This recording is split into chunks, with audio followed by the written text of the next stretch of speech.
for hours and hours for them to hydrate. And I have a head of garlic. There's a whole yellow onion. There are this whole thing in there. I believe it is 2 pounds.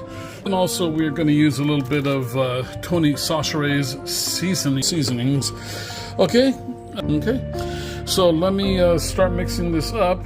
And then I've got gloves on and I need both hands to mix. I made a mistake though. I had a telephone to get wrapped in bacon, and that will hold everything together just fine. So that's good. We will bring you back when we do the bacon wrap. We'll use those either or we could fry it up and have it spatched in with some scrambled eggs.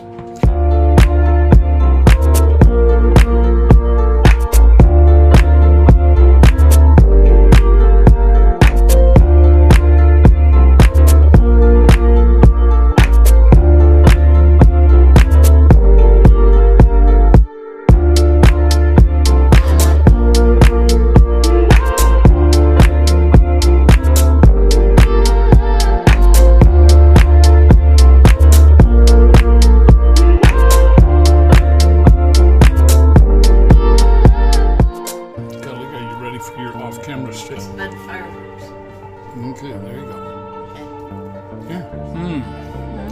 Oh, you have a bigger impact when you're, I guess I can give a little delicious. Actually, delicious. You know the drill. Anything to help the channel. Here to smoke a little bit. Look at that. These ones here. And I'd offer you one, but you're not here.